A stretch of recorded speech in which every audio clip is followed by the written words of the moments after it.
atau 10 pernyataan ulama besar, maka seyogianya kita tidak mengabaikan tentang mimpi. Maka perhatikanlah, kita harus bisa memilih mana mimpi yang benar dari Allah. Ya. Maka itu yang harus kita analisa, yang harus kita kaji. Ya. Jangan-jangan mimpi yang dari Allah itu jalan keluar untuk masa kita. Harusnya seperti itu ya. Karena harusnya mereka berpikir ya. Mereka sudah puluhan tahun ya, menggerakkan dakwah mereka, tapi mereka tidak mendapati jalan keluar ya. Yang ada adalah perpecahan.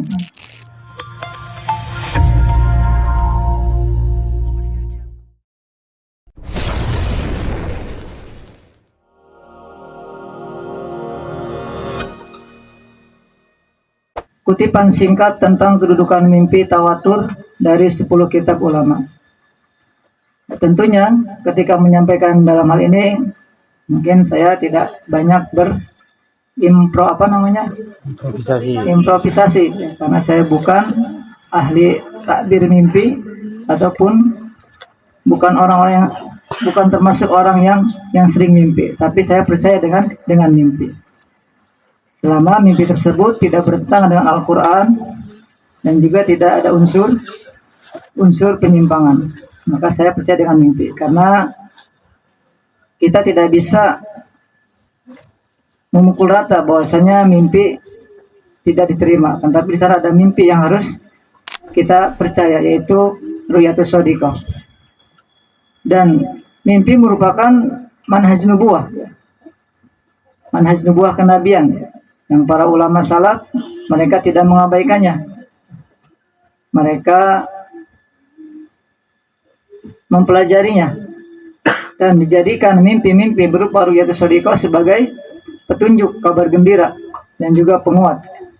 Yang sebelumnya mungkin sudah disampaikan ya sebagian oleh Ustaz Fadli ya, 100. Kita lihat dulu ya Ustaz Fadli. Ya.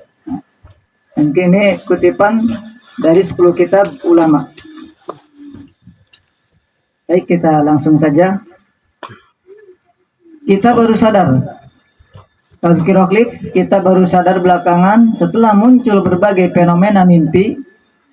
Ya wajar saja, karena saat ini hampir tidak ada tokoh agama yang berbicara masalah mimpi secara mendalam. Dan ini wakil terjadi ya, di zaman kita. Ketika zaman al-mubasyirat, tapi manusia itu sendiri atau kaum muslimin sendiri mengabaikan dalam masalah mubasyirat. Kenapa banyak tokoh di akhir zaman jarang berbicara al-mubasyirat, bahkan mereka meninggalkan? Dan mungkin kita sebelum bergabung dengan Gajah ya, kita merasakannya. Kita hampir tidak menyentuh sisi ini, sisi al-mubasyirat, ru'yatus shadiqah. Walaupun mungkin di antara kita ya, setiap hari membuka kitab hadis. Dikarenakan di akhir zaman ini nyaris yang namanya ulama Rabbani, ulama yang lurus ya, hampir tidak ada.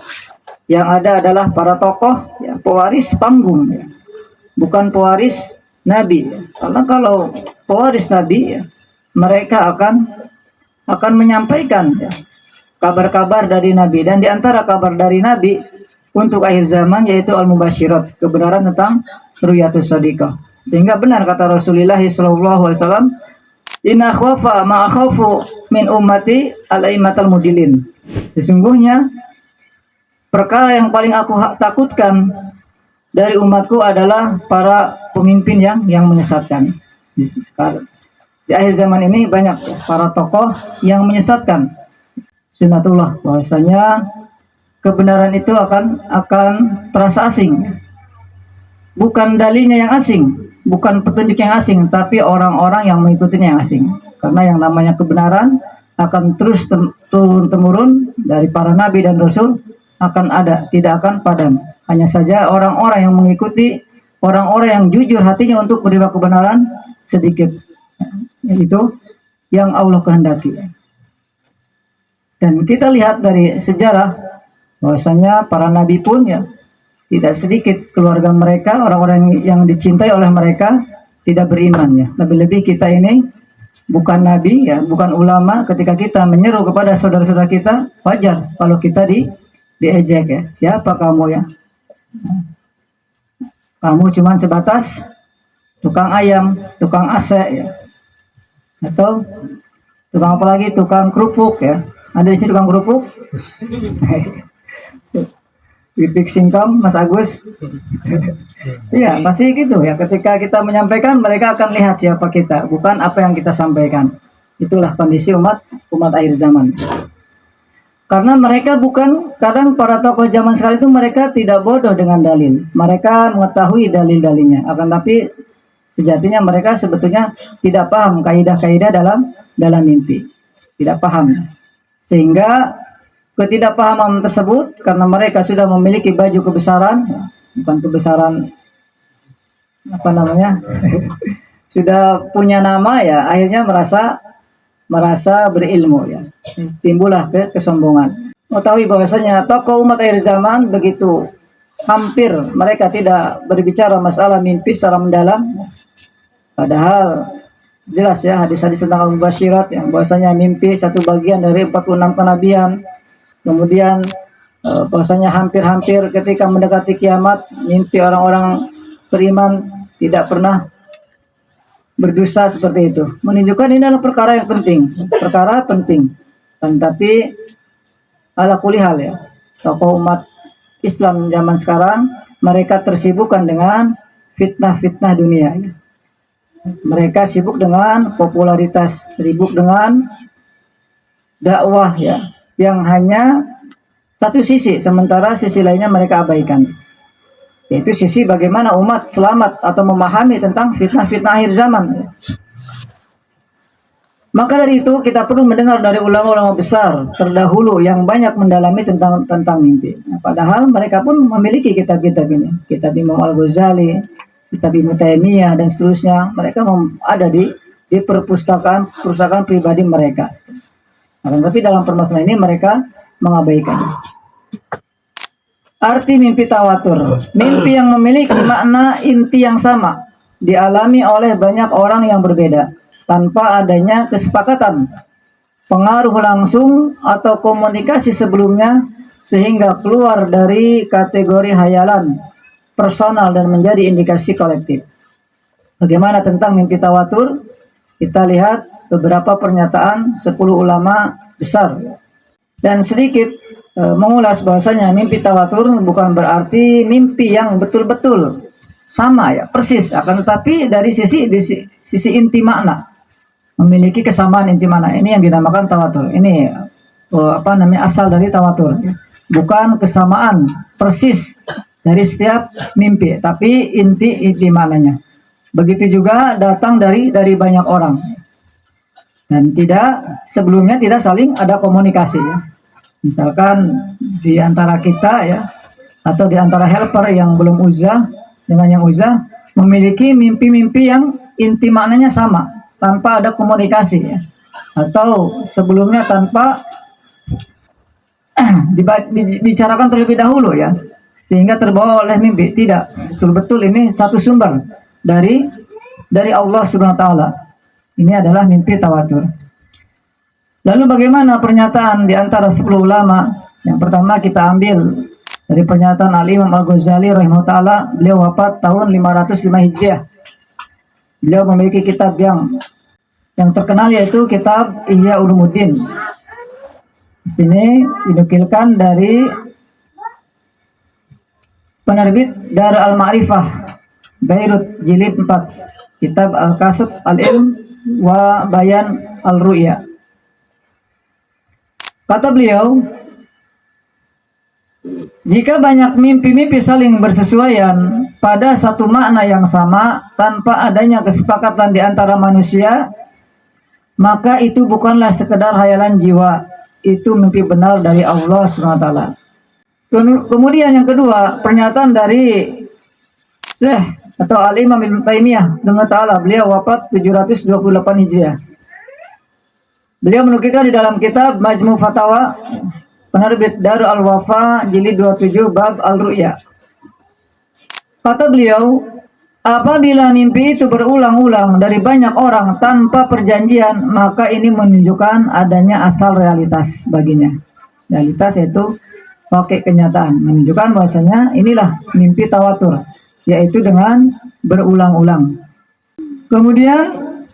Kemudian kita lihat pendapat yang ketiga, yaitu Imam Ibnu Qayyim al-Jauziyah. Beliau merupakan muridnya Ibnu Taimiyah, ya, murid kesayangannya. Maka beliau, ya, ilmu-ilmunya banyak menyerap daripada Ibnu Taimiyah, ya. Manhajnya seperti itu.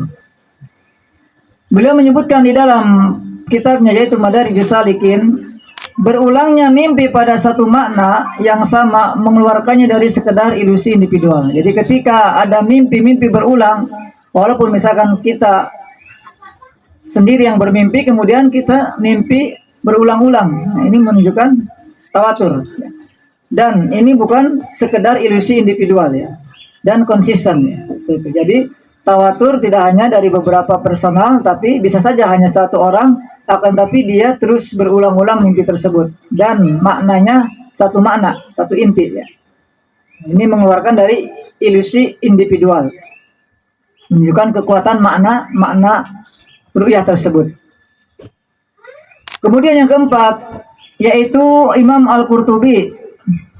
Beliau wafat 671 Hijriah, berarti lebih dulu daripada Ibnu Qayyim dan juga Ibnu Taimiyah, di bawah Imam Al-Ghazali. Di dalam kitab Al-Jami' Al-Ahkam Al-Quran, beliau mengatakan kesepakatan mimpi dari banyak orang yang bermimpi, jadi orang yang bermimpinya banyak, atas satu makna lebih kuat dalam menunjukkan makna. Dari pernyataan yang pertama Imam Ghazali, ya, kemudian sampai Al-Qurtubi, semua maknanya sama, ya. Hanya redaksinya yang berbeda, tapi intinya sama. Jadi mimpi-mimpi yang banyak dialami beberapa orang, kemudian isi mimpi tersebut menunjukkan satu makna, konsisten, ya, polanya. Menunjukkan ini mimpi tawatur. Kemudian Ibnu Katsir rahimahullah, beliau pun salah satu murid dari Syaikhul Islam Ibnu Taimiyah, tapi beliau dari mazhab fikihnya beliau fikih Syafi'iyah.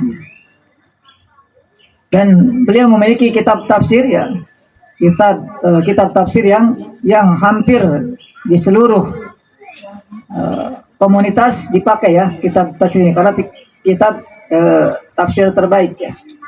Di antara kitab tafsir terbaik, beliau menafsirkan Al-Quran dengan hadis, ya. Beliau mengatakan dalam mimpi terdapat penguatan ilahi apabila saling dikuatkan oleh banyak kesaksian mimpi lainnya. Misalkan ketika kita bermimpi, satu jenis mimpi memiliki makna, kemudian dikuatkan oleh mimpi-mimpi orang lain, ya, menunjukkan mimpi-mimpi yang lain merupakan kesaksian mimpi kita, atau mimpi kita kesaksian mimpi yang lainnya, seperti itu, saling menguatkan. Ini adalah mimpi tawatur. Kemudian yang keenam, yaitu Al-Imam An-Nawawi rahimahullah. Beliau wafat 676 Masehi, 676 Hijriah. Beliau salah satu ulama besar mazhab Syafi'iyah. Beliau usianya singkat, ya, hanya 45 tahun. Beliau tidak sempat memiliki istri, akan tetapi karena kesungguhan beliau dalam menuntut ilmu dan berkontribusi terhadap Islam, beliau melahirkan berbagai macam ratusan kitab. Bahkan kitab-kitab beliau hampir, ya, dibaca oleh kalangan komunitas kaum muslimin, seperti kitab Syarah Sahih Muslim, ya, ataupun kitab Riyadhus Shalihin, atau kitab yang biasa dibaca, dihafal oleh anak-anak santri, yaitu kitab Al-Arba'in An-Nawawiyah, menunjukkan keberkahan ilmu beliau. Walaupun beliau usianya hanya 45 tahun, tidak sempat menikah, akan tetapi Allah berikan karunia ilmu yang banyak dan bermanfaat, barokah. Sampai saat ini kitab-kitab beliau dibaca di berbagai macam lembaga pesantren ataupun lembaga perkuliahan. Beliau mengatakan saling menguatkannya, yaitu dari banyak mimpi-mimpi menunjukkan kejujuran asalnya. Ini harus dilihat sarah lanjutannya, ya, kalau ingin jelasnya. Nah, di sini hanya menukilkan poin-poin pokok beliau tentang mimpi tawatur, seperti itu. Kemudian yang ketujuh, Al-Imam As-Suyuti, beliau wafat 911 Hijriah. jauh ya dengan Imam Nawawi, dan beliau pun salah satu mazhab Imam Syafi'i ya, ulama Syafi'iyah. Di dalam kitab Ta'tir Al-Anam, beliau menyatakan bahwasanya banyaknya mimpi dengan satu makna menghasilkan dugaan kuat indikasi kebenaran, yaitu ru'yatus shadiqah. Jadi beliau memberikan pernyataan banyaknya mimpi dengan satu makna. Misalkan mimpi dari beberapa orang, tapi ketika ditakwil, ketika ditakbir, menunjukkan satu makna, makna yang saling menguatkan dan satu inti, maka ini hasilnya dengan kuat ini adalah mimpi ru'yatus shadiqah atau indikasi kebenaran, bukan mimpi dari syaitan atau bukan mimpi bunga tidur. Ini pernyataan beliau. Kemudian yang kedelapan yaitu Imam Asy-Syatibi. Beliau wafat 790 Hijriah. Dia ulama mazhab mana ya? Maliki atau Syafi'iyah Ustaz Huda? Asy-Syatibi. Maliki atau Syafi'iyah fikihnya? Maliki ya? Apalagi saya. Di dalam kitab Al-Muwafaqat, beliau mengatakan makna-makna mimpi yang berulang dari banyak sisi menunjukkan keberadaannya atau keberadaannya. Artinya benar ya, mimpi benar dari Allah Subhanahu wa taala itu ru'yatus shadiqah. Kemudian Imam Ar-Razi, beliau wafat tahun 606 Hijriah, di dalam kitab Mafatih Al-Ghaib, beliau menyatakan bahwasanya kesepakatan dari banyak mimpi lebih dekat kepada kebenaran dibanding mimpi tunggal. Kalau di dalam hadis yaitu hadis ahad. Tapi hadis ahad ya, itu diterima ya. Ada syarat-syaratnya. Jadi ketika mimpi banyak lebih dari satu orang kemudian memiliki kesepakatan ya, artinya kesesuaian maknanya dari isi mimpi tersebut ya, walaupun mimpinya tidak persis sama mimpi satu sama lain, akan tetapi yang digaris bawahi adalah kesamaan makna intinya, maka ini adalah mimpi benar ya, seperti itu, dan lebih kuat daripada mimpi tunggal. Misalkan di sini kita memimpikan beberapa orang tentang Kang Diki ya, sementara ada satu orang memimpikan Kang Diki, dan mimpi satu orang ini bertolak belakang dengan mimpi-mimpi yang dialami oleh beberapa orang, maka mimpi satu ini ya terkalahkan oleh mimpi tawatur tersebut. Oleh karena itu hati-hatilah ketika misalkan kita di sini memimpikan Kang Diki ya, ternyata mimpinya sebelum ditakbir itu seolah-olah jelek ya. Nah, maka ini harus hati-hati ya. Nah, harus hati-hati kita. Tidak boleh langsung secara letterlock menerjemahkan mimpi yang kita dapat ya. Maka harus ditakbir dulu. Kemudian setelah ditakbir apakah bertolak belakang tidak dengan mimpi-mimpi tawatur tentang Kang Diki, seperti itu. Nah, di sini banyak orang yang terjebak ya. Merasa dia sudah mendapat mimpi, kemudian mentakbirkan sendiri ya, seperti itu. Akhirnya terjadi apa yang terjadi.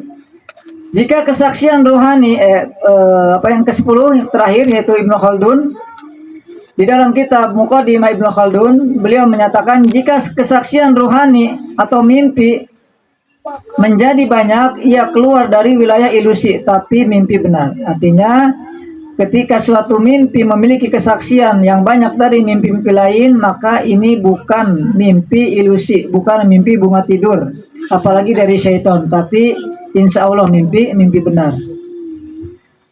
Inilah 10 ya pernyataan dari ulama-ulama besar ya tentang ru'yatus shadiqah yang bersifatnya tawatur ya. Para ulama terdahulu ya, beliau memberikan poin-poin atau memberikan prinsip-prinsip tentang mimpi ya, seperti itu. Oleh karena itu dari sekian pernyataan atau 10 pernyataan ulama besar, maka seyogianya kita tidak mengabaikan tentang mimpi. Maka perhatikanlah, kita harus bisa memilih mana mimpi yang benar dari Allah ya.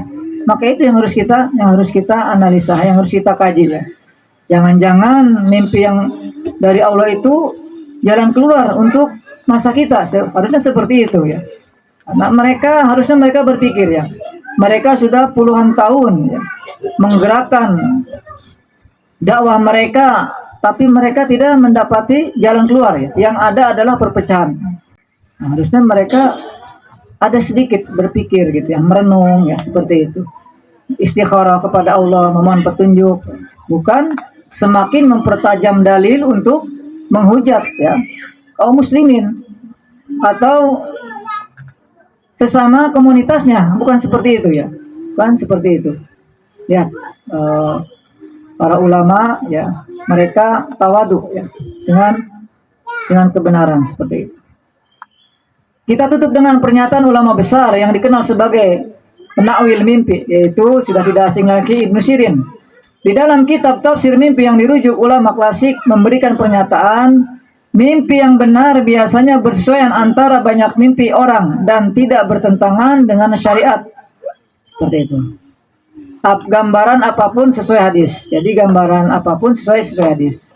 Artinya, salah satu fungsi dari mimpi Allah adalah penguatan kolektif, bukan sekedar kabar personal. Sehingga timbul pertanyaan, bagaimana dengan mimpi tunggal, yaitu mimpi pribadi, baik tentang diri sendiri maupun tentang sesuatu, namun tidak dimimpikan oleh orang banyak? Insya Allah jawabannya ada di tulisan Perpustakaan Eskatologi Majelis Gajah seri ke-38. Bismillah. Semoga Allah memudahkannya untuk membawakannya di kajian subuh berikutnya.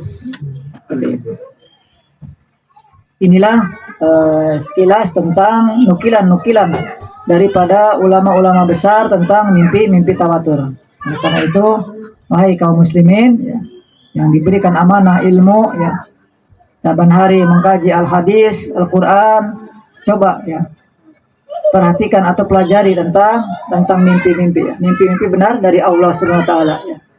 Karena ya, mimpi itu sebagai petunjuk, peringatan dan kabar gembira untuk umat akhir zaman. Sekali lagi bukan syariat baru ya, seperti itu. Orang-orang yang memiliki asumsi bahwasanya orang-orang yang berdakwah al-mubasyirat itu menjadikan mimpi sebagai syariat baru, maka keliru. Antum keliru semua ya. Perhatikan ya. Coba ikuti ya. Coba dipelajari ya. Bukan hanya katanya-katanya ya. Kalau kalian memiliki ilmu, silakan tabayun ya. Tabayun ke Majelis Gajah ya. Tabayun. Kalian memiliki ilmu. Ya. Jika kami keliru, kami siap untuk rujuk seperti itu, untuk kembali. Kalian yang memiliki ilmu, silahkan ya. Tabayun, berdiskusi seperti itu.